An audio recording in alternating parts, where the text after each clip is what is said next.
right, we're moving on to Superintendent's report, and I'm going to turn it over to Dr. Little. Are you still awake over here? Yes, ma'am. Thank you very much.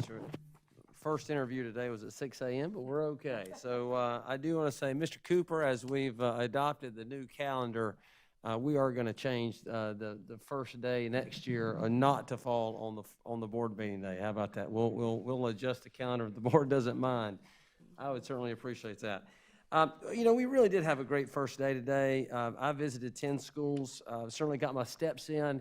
I think tomorrow I'm going to have to wear tennis shoes, though. The dress shoes don't really jihad with our concrete flooring and the tile flooring over school after school after school. But very excited.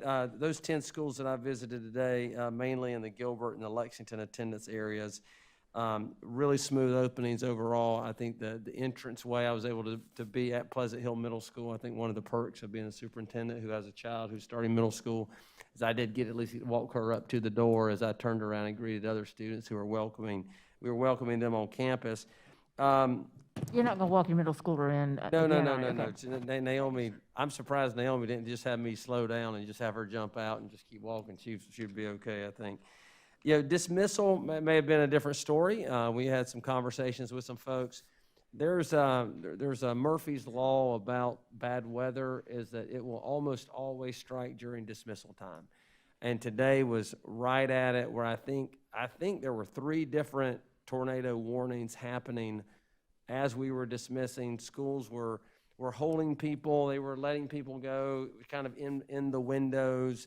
A lot of people in cars, a lot of driving today, the first day, those kinds of things. Those things will get better as we go. So again, I just encourage with the first day process, a lot of people remember last year our first day was hybrid. So we really took a different approach last year altogether. So it's been a while since we got everybody there and going in this regard. I just, again, want to tell everybody, please, first day process, please continue to pack your patience. In the morning, I'd leave a little early. In the afternoon, to kind of leave yourself a little more time to get picked up. But it really, historically, end of dismissal kind of work gets better over that first week. And then by the second week, we're typically in a pretty high functioning group. As the kids get used to walking out, parents get used to where they need to park. Schools are already doing brainstorms about how they can make it better. I talked to Ms. Mitchum today, for example. She's already had her team together. She wants to improve their process as well. We have Chris Ellisor, our Director of Security. He's working with principals and traffic flow. If we need additional police officers, we try to recruit our police officers to direct traffic, especially in the high traffic zones. Now, whether or not they choose that work is really up to them, but we really try to make it worth their while to come out and help direct traffic during that 30, 45-minute window. So a lot of work still going on behind the scenes. And again, I think one of the disadvantages of having a board meeting the night of the first day of school is most of these folks in here would be home right now brainstorming solutions to problems. So just as an aside, I think it probably is better use of their time in the future to really lean on this as a problem-solving evening. So I know there were some questions about transportation, and I just kind of wanted Mr. Caldwell to speak to that. I know they've made a tremendous amount of progress over the last 12 to 18 hours, maybe 24 hours about this. So, Mr. Caldwell, if you just kind of walk us through some of the kinks we've had in transportation and kind of where we are, what's our current status? Thank you, Dr. Little, and Madam Chair, members of the board. It is no surprise, I'm sure you've heard the concerns from our community, and they are real, and they are very regrettable. And for that, I hold myself accountable for that, and I apologize. I'm sorry for that.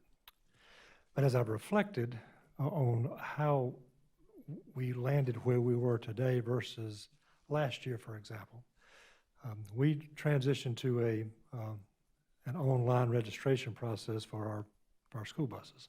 And what I'm about to say, I promise, is not to blame and certainly not to offer excuses, but hopefully an explanation. And I wondered why maybe last year we didn't get to where we are today. And I have to remind myself that last year only half of our kids were coming to school on any one given day. And we had a very short window of time last year to get the students registered for the school bus, but then we extended the start of school, or we delayed the start of school for a couple of weeks. So we had some built-in time that maybe we forgot to acknowledge or forgot to remember or to plug in. So what happened is a very truncated schedule, timeline over the summer, late summer, with registration. And with online registration, it through a couple of reasons, it started later than it normally would have. And a part of that registration for school is registration for the school buses. And that continued on through last week and maybe even until today. I know it continued through last Friday. And the fact that it wasn't closed meant that the registration for school buses wasn't closed. Well, as the transportation folks got their information, late summer, they began to develop the routes and the loads and that sort of thing based on the counts that they had. Well, there was an inordinate amount of late registrations. We had a feeling that a lot of folks had not quite registered, and I'll say this, unfortunately, in talking to several schools today, there's dozens of families that I believe have still yet to register. So I'm not going to say this problem is going to get exacerbated, but I'm not going to say it's going to go away tomorrow either. But having an inordinate amount of late registrations to plug kids in on buses on routes that were already developed is sometimes an easy fix, and sometimes it's a tremendously complex fix. Sometimes we have to shift kids from one bus to another, and all sorts of things come into play. And I would be remiss if I didn't thank Bill Kurtz and his team and his drivers and supervisors for the otherworldly work that they've done last week and over the weekend and today. But nonetheless, the problem exists. And so as those requests came in, we alerted parents that, because it's so late, we may or may not be able to have a ride for you the first day of school. That's not the customer service we expect to offer, but that was the reality of it. And so that's what happened today. Through the course of the day, lots of these problems were resolved.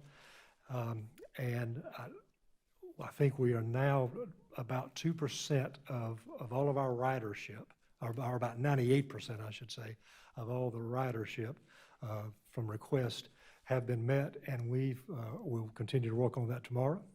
And we think that by Thursday, we'll have these last requests that we have at the different hubs resolved, and the parents will be contacted. I'll also get out in front and say that I have heard concerns of folks who said, well, hey, I registered on the very first day that the registration opened, and I never got contacted. I cannot dispute that. I cannot say that's not true. I will tell you that is not the operating procedure in transportation, and I know they go to great lengths to call parents. I realize that they run into phone numbers that are inactive, or they have to leave messages, or they don't get a call back, and that sort of thing. So if that happened, certainly that wasn't done on purpose. We didn't intentionally not call someone. But we have already, I've had several conversations with Bill and his team already today, and in fact, even before today.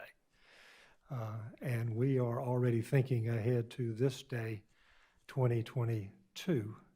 And I'm not here to offer hope that it'll get better. I'm here to guarantee that it will be better. I'll make that solemn vow that if I have anything to do with it, we will not have this situation next year. But we are working tirelessly. And when I say we, that we that's a very loose word, because we means I'm talking to Bill Kurtz and his team, and they're actually boots on the ground and down in the weeds with it. But I didn't want to offer that as an explanation as to why this happened, and why we would do everything in our power to be sure that it doesn't happen. We already have some plans in place. One is to either have an early registration for transportation all by itself, or if we have transportation registration along with the regular school registration, we have to have a hard and fast end date. And again, this year we had no end date, and we have to stick to it because otherwise we're scrambling around and we're not meeting the needs of our students. And I can brag on the 11,000 that got on the bus today. That is of no significance to the parent of that one who didn't. And I fully understand that and accept that. So that's the information as I know it, and I'll be glad to answer any questions you may have.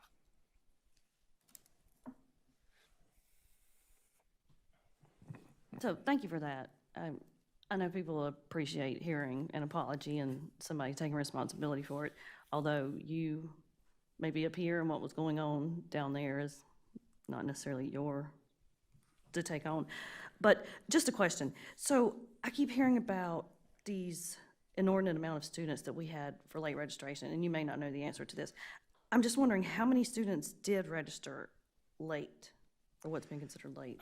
I'm sorry, I don't know that. I talked to Okay. one school, so to your question, I don't know how many registered late meaning like from Thursday, Friday, or even today. I don't, or Monday, I don't know that. I talked to one school and she had 60 families that had yet to register. Now, that doesn't mean that all 60 are still in the community and are going to register. But I'm thinking if one elementary school has 60, we have 17 elementary schools. We have, so there's likely hundreds of students who haven't registered, which doesn't mean that they will, Right. but it does give us reason to pause and realize that this situation may get a little bit more complex before we iron everything out. Okay, thank you. Okay. Thank you very much, everybody. Mr. Caldwell, again, I appreciate your leadership in that field, and transportation is always a complicated issue when you're moving around, the number of students that we move around each and every day. I think one time y'all told me it was about 22,000 miles a day of bus riding, so it's a lot going on, so thank you for that.